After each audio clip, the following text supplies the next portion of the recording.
So far, we've learned how to render UIs that have zero user interaction. In other words, we're just displaying data. Most of the time, we don't have static UIs. We need to build elements that are smart enough to respond to user actions. So how do you respond to user actions such as clicking and dragging a mouse? Well, this lesson provides the solution on how to handle events in React. A very big and warm welcome from all of us here at Shaw Academy. Welcome back to your fifth lesson of your second module. This lesson is all about handling events in React. By the end of today's lesson, you'll be able to work with DOM events in React, unpack the process for creating event listeners, and explore how to update components when events are triggered. Alright, let's get the ball rolling with a look at how we can make React elements respond to user actions by defining event handlers for those actions. We work with DOM by defining the event handler, function definition, as the value of an event attribute in the JSX, and defining the event handler as an element property in plain JavaScript when createElement is called directly without JSX. For attributes that are event names, you use the standard W3C DOM event names in camel case, such as onClick or onMouseOver, like this.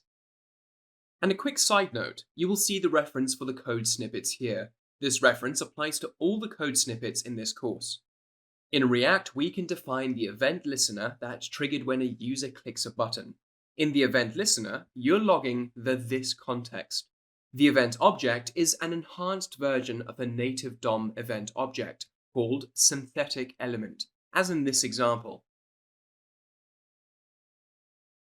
To get a reference to the instance of class, bind is needed in the event handler function to get a reference to the React element. If you don't bind, then this will be a null. You do not bind the context to the class using bind, this, in the following cases: when you don't need to refer to this class by using this, and when you're using the older style, react.createClass, instead of the newer ES6+ class style, because createClass auto-binds it for you when you use fat arrows. You can also make things neater by using a class method as event handler. Let's name it handleSave for the onClick event. Or you could consider including a save button component. When clicked, prints the value of this and event, but uses a class method like this. And then we can bind an event handler in the class's constructor. Functionally, there's no difference, but if you're using the same method more than once in render, then reduce duplication by using the constructor binding, like this. As you can see, we have the same button, but with constructor binding for the event handler. Both bubbling and capturing are supported by React. In the capturing phase, the event goes down to the element. In the bubbling phase, the event bubbles up from the element. React is declarative, not imperative, which removes the need to manipulate objects, and so that you don't attach events to your code, as you would do with jQuery, for example. Instead, you want to declare an event in the JSX as an attribute, for instance. And another example, if you want to define a mouse hover event, well then you can use onMouseOver, as shown here. Hovering will display mouse is over in your DevTools or Firebug console when you move your cursor over the div's red border. Events work differently in React than they do in jQuery or plain JavaScript, which typically put the event listener directly on the DOM node. When you want to put events directly on nodes, there may be problems removing and adding them during the UI lifecycle. For example, suppose you have a list of accounts, and each can be removed or edited, and new accounts can be added to the list. The HTML might look something like this, with each account element, which is li, uniquely identified by ID. In the example that we've just showed you, if accounts are removed from or added to the list frequently, well then it becomes difficult to manage events. So a better approach here is to have one event listener on a parent account list, because internally React keeps track of events attached to higher elements and target elements in a mapping. This allows React to trace the target from the parent document. Browsers can be different in their implementations of the W3C specification. When you're working with DOM events, the event object passed to the event handler may have different properties and methods. This can lead to cross-browser issues when you're writing event handler code. For example, the getTarget element in Internet Explorer version 8, you'd need to have access to events.src element, whereas in Chrome, Safari, and Firefox, you'd use event.target. The bottom line is cross-browser issues aren't very good. Typically, you need to add extra code, such as if-else statements, to account for the difference in browser APIs. You also have to perform more testing in different browsers. In short, working around or fixing cross-browser issues is higher on the annoyance scale than CSS issues. And just a quick reminder, CSS in computing stands for Cascading Style Sheet. Cascading style sheets are the language used to format the layout of web pages. They describe the presentation of pages, including things like color, layout, and fonts. Okay, and back to React's solution to working around cross-browser issues. A wrapper around browser's native events. This makes events consistent with the W3C specification, regardless of the browser on which your pages run. Under the hood, React uses its own special class for synthetic events. Instances of this synthetic event class are passed to the event handler. For instance, to get access to a synthetic event object, you can add an argument event to the event handler function, like this. The event has the same properties and methods as most native browser events, such as stop propagation, prevent default, targets, and current target. Oh, and here's the output for the previous example. Using states with events, or to put it differently, being able to change a component's state in response to an event will give you interactive UIs that respond to user actions. And this is fun because you'll be able to capture any events and change views based on these events and your app logic. This will make your components self-contained because they won't need any external code or representation. For example, let's implement a button with a label that has a counter starting at 0, and each click of the button increments the number shown on a button. We start by implementing the following. Constructor. This state equals 1, because you must set the counter to 0 before you can use it in a view. Handle click, the event handler that increments the counter. And render, the render method that returns the button JSX. The click method is not unlike any other React component method. This method is declarative similarly to the other component. This component method is declared simply by other components we created previously, except that we have to manually bind this context. The handle click method sets the counter state to the current value of counter, incremented by 1. When we click the button, we'll see the counter increment with each click. So let's consider this scenario. You have a button that's a stateless component. All it has is styling. How do you attach an event listener so that this button that's a stateless component can trigger some code? Well, let's go back to the properties for a moment. Properties are immutable, which means they don't change. They are passed from parent components to their children. And because functions are first-class citizens in JavaScript, you can have a property in a child element that's a function and use it as an event handler. The solution to the problem of triggering an event from a stateless component is to pass the event handler as a property to this stateless component and use the property or the event handler function in the stateless component to invoke the function. For example, let's break down the functionality of the previous example in two components. Click counter button and context. The first will be dumb or stateless and the second smart, stateful. When you run the code, the counter increases with each click. Visually, nothing has changed from the previous example with the button and the counter, but internally, there's an extra component, click counter button, that is stateless and pretty much logicless, in addition to context, but still has all the logic, so it looks like this. Click counter button doesn't have its own onClick event handler. That is, it has no this.handler. It uses the handler passed down to it by its parent in a this.props.handler property. Generally, using this approach is beneficial for handling events in a button because the button is a stateless, presentational dumb component, so you can reuse this button in other UIs. The click counter button component also uses the counter property, which is rendered with this.props.counter. Supplying properties to children like click counter button is straightforward. To provide counter and handler properties to the click counter button component, specify the attributes in the JSX declaration of the parent's render parameter. The parent here is context, like this.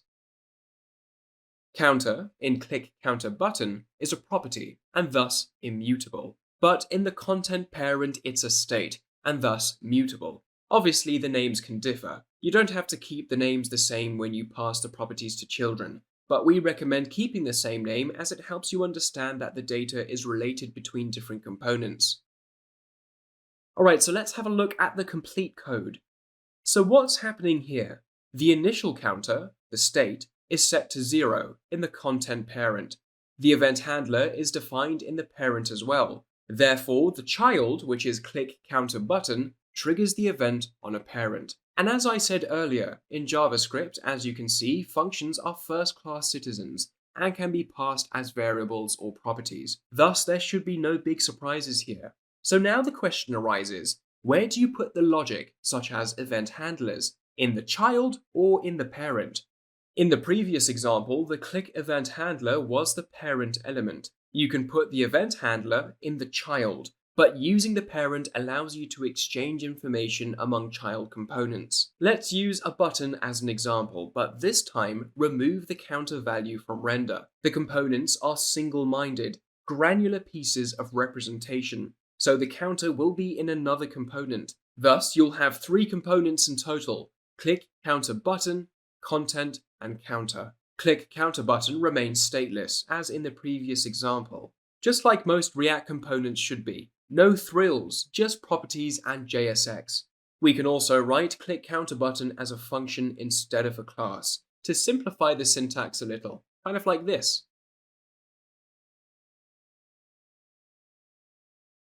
The following new component, counter, displays the value property that's the counter. Names can be different, you don't always have to use counter. Here's an example. Finally, we get to the parent component that provides the properties. One is the event handler, and the other is a counter. You need to update the render parameter accordingly, but the rest of the code remains intact, so it looks like this. So let's finish off by returning to the question that we posed before this section. Here's the question. Where do you put the event handling logic? In the child or the parent? So the rule of thumb is to put it in the parent or wrapper component if you need interaction between child components. If the event concerns only the child components, then there's no need to pollute the components higher up in the parent chain with event handling methods. And it's demo time. This demo will focus on the event handlers in React for HTML elements, such as button and input elements. You're also going to learn how to use a button with its on-click event, and how to define and use different kinds of event handlers. So hang up your hat and grab yourself a cup of coffee. Let's get into it. Alright, so let's go through 3 kinds of event handlers: inline event handlers, and callback event handlers. So first, we'll start with a button example in the React for a specific on-click event handler. It's the most basic example on how to handle events in the React with an event handler. A button has on-click attribute, which receives a function, and this function is called every time the event is triggered. So I've already opened up our previous example, so I'm just going to delete all of this. And inside our app.js component, I will call the render method first.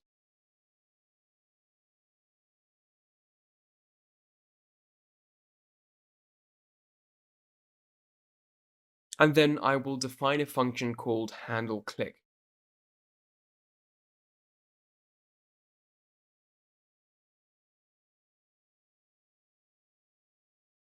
And this function will console log button click.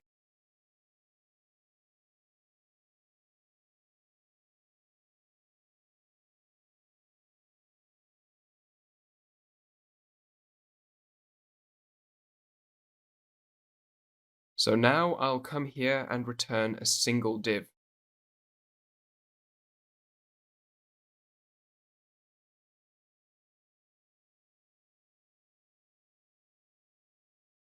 And inside that div, I will return button.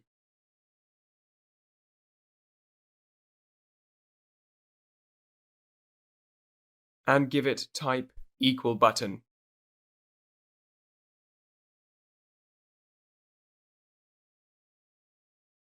Alright, and then the second attribute is onClick.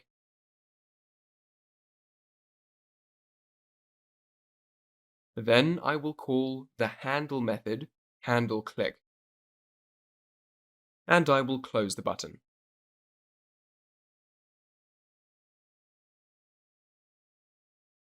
And inside, I want to write in that button event handler.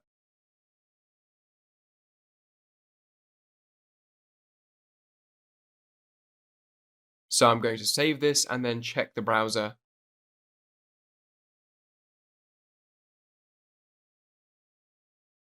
And find event handler. And when I press event handler button, I should see button click in the console. So let's open up our console.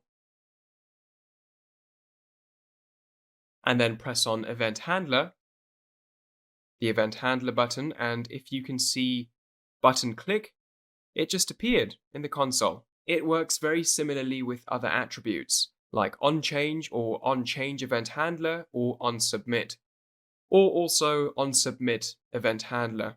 But for beginners, often the onClick doesn't work properly because instead of passing a function, they call the function directly in the JSX. So for example, instead of calling the handle click like this, they call the function directly.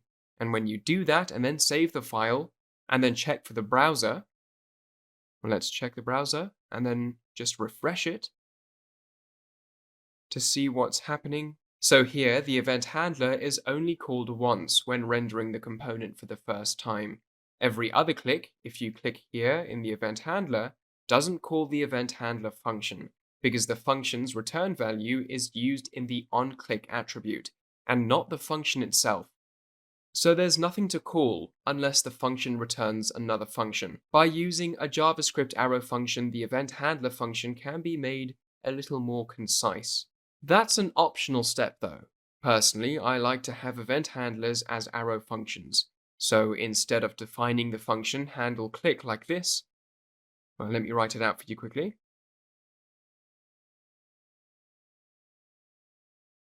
In an arrow function, so here I will define const.handleClick, then this will return the same console message. So it's console.log button unclick.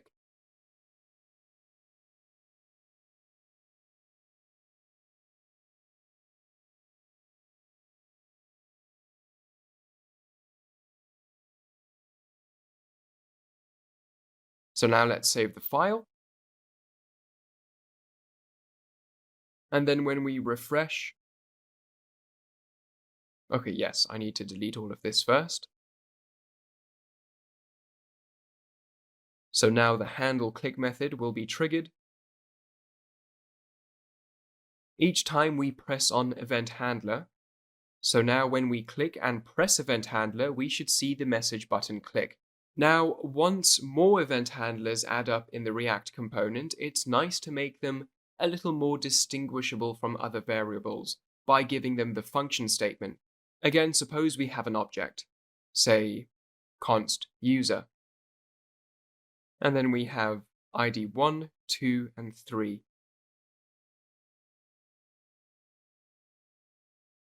And the other is username, which in this case is going to be Mustafa.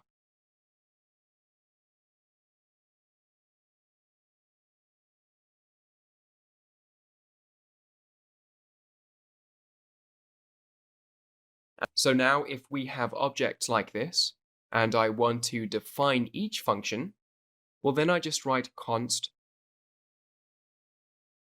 and then handle, username equal,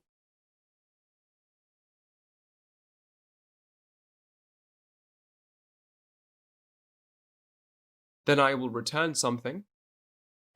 So here I will just do something and the same thing will happen for the other ID. So define const handle, say sign out or sign in.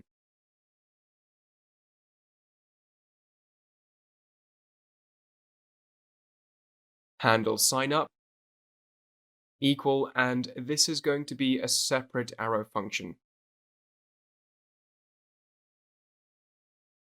So this is the way to write multiple event handlers in one component.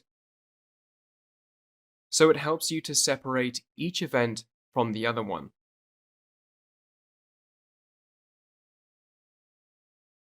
So let's comment all of this. And now we can move on to the second type of event handler, and it's called the inline event handler. So again, we can delete everything inside the render method. And then let's have a quick chat about inline event handlers. Inline event handlers are also called inline handlers. It gives us a lot of new options by using an event handler directly in JSX. So let's take a look at an example of how this will work. So I'm going to use something called useStateHook. And we'll talk about this in the next module, don't worry. But for now, I'm going to define const.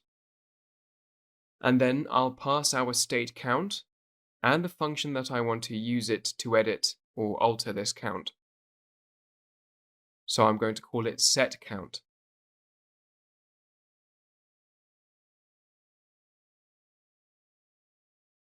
And this is going to be equal react.useState.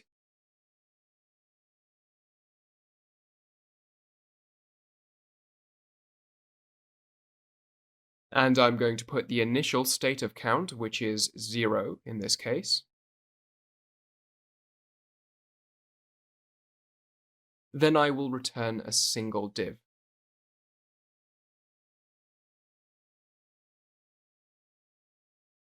And inside that div, I will write count is, and then I will call my count.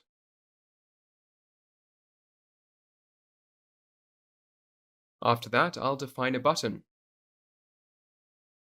I will give it attribute type equal button. And then on click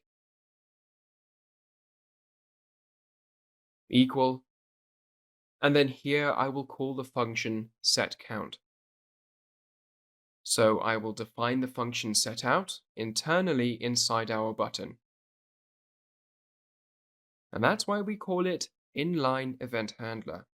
So I will type empty parentheses. This is the way we call an arrow function inside button attribute.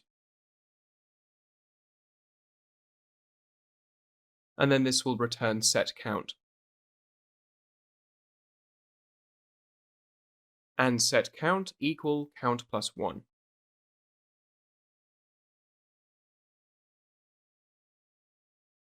And now let's close this button, and inside that button I will write increase count.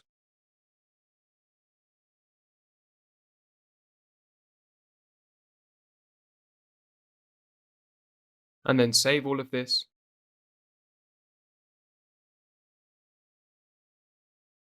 So one of the rules of using React useStateHook is it has to be a function component and not a class component.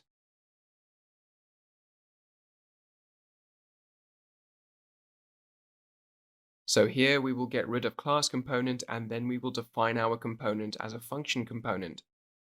So let's delete all of this, and then here we can define const app equal.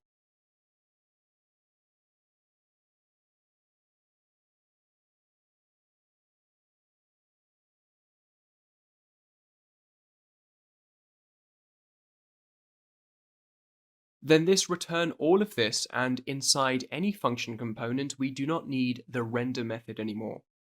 So render method is used for class component.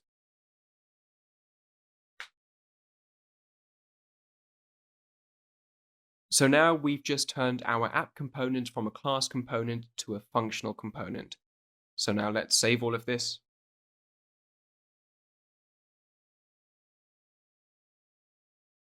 And then we can add export default app component at the end, or we can add it over here. So let's add it here, export default app.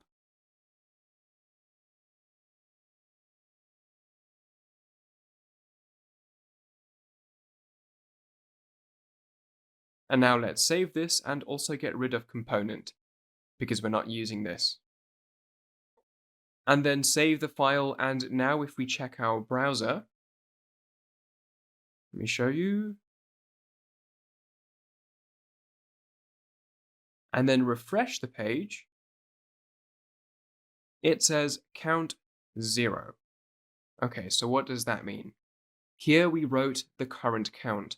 We said count, then we pass our initial count, which is 0 in this case.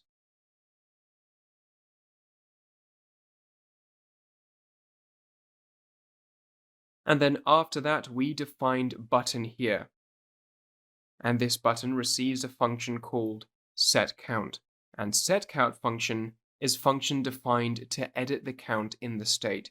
So setCount will return count plus 1. So any count that is saved in the count, setCount, will add 1 to that number. So let's check this and increase our count. If you can see, it's changed from 0 to 1. And it's going 2, 3, 4, and so on. And that's the way we define a function inside our button. And to be honest with you, in general, developers are lazy people, so often inline event handlers are used to avoid the extra function declaration outside the JSX. However, this moves a lot of business logic into the JSX, which makes it less readable, maintainable, and error-prone. Personally, I like to keep the JSX clean, without inline event handler, and declare event handlers instead outside of the JSX. And last but certainly not least, there are callback event handlers, or callback handlers. Now they are used when a child component needs to communicate to a parent component. Since React props are only passed down the component tree, a callback handler, which is a function, and its core is used to communicate upward. Alright, so let's have a look at these examples. So now let's delete all of this.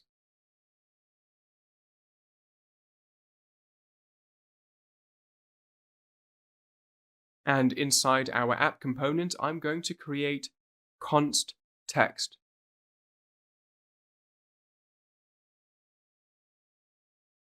And set next. And this equal react.useState, I'm going to pass an empty array.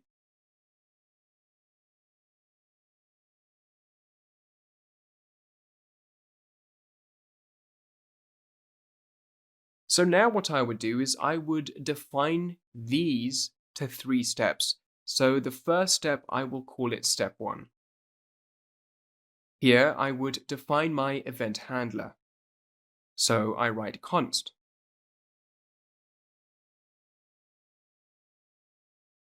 I call it handle text change equal, and this is going to accept event.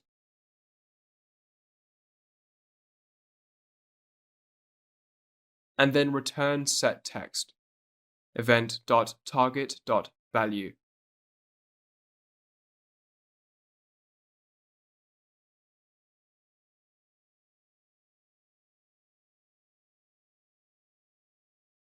And this will take everything we write in the input that we are going to declare just right now and set the text here in our state to the new value that we've just written.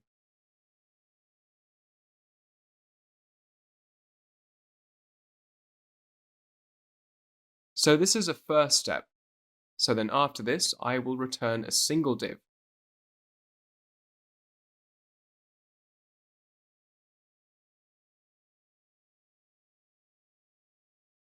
And inside that div, I will call another component that I'm going to create in just a second.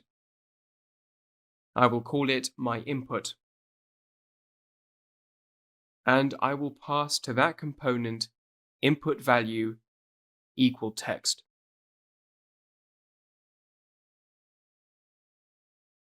And it has to be on input change equal.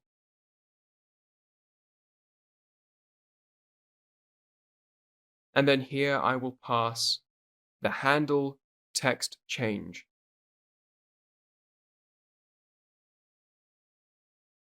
And then close this, print the text. So now we need to go and create a component called myInput. So I'll go to my component folder and then right-click New Folder, and I will type my input.js. And here import React from React.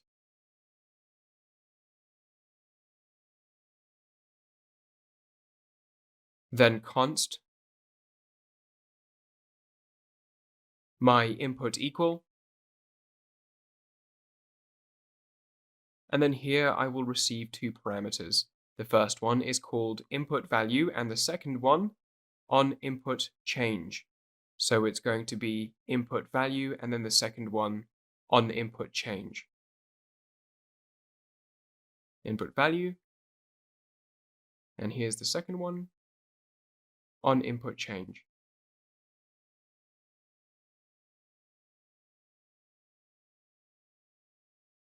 Then I will pass curly brackets, and then this component will return an input type equal text and value equal input value.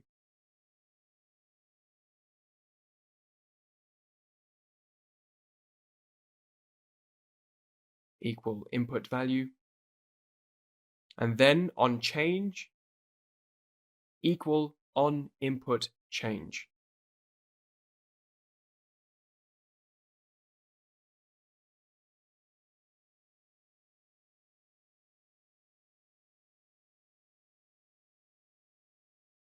Then we need to close our input. So here we can write props instead of the two values here. And then instead of input value, write props.input.value and props.onInputChange. There are two ways that you can write your props. So we need to export default, our component name, myInput. Then I'm going to save this, and I have to go to app.js and then import myInput from /component/myInput. Component/myInput.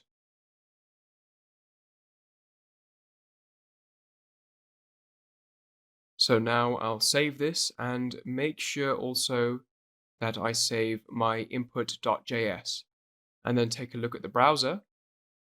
Let's open it up. Cool, let's refresh this.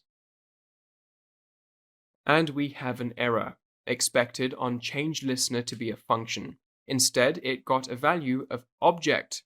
So now, let's see this. Let's go back and see why we got that.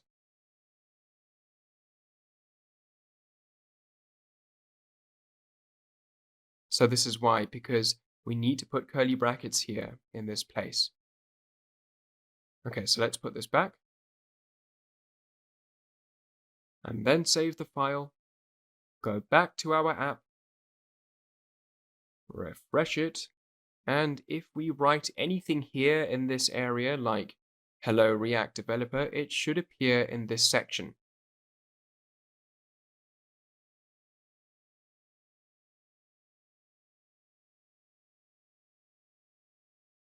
So now our text input is taking anything that we are putting inside the input and stores it in our state text.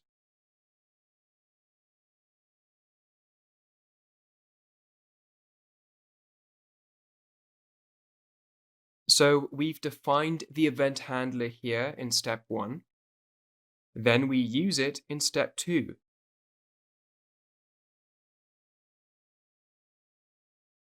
And then we call it in step 3, which the callback handler is passed down via React props and communicates up when the function is called. So now we've learnt about the React event handler, inline event handler, and the callback event handler. And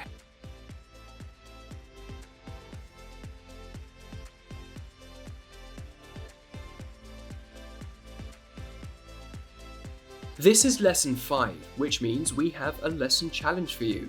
Once we're done, why don't you spend some time reading up on the different types of events that you can use in web application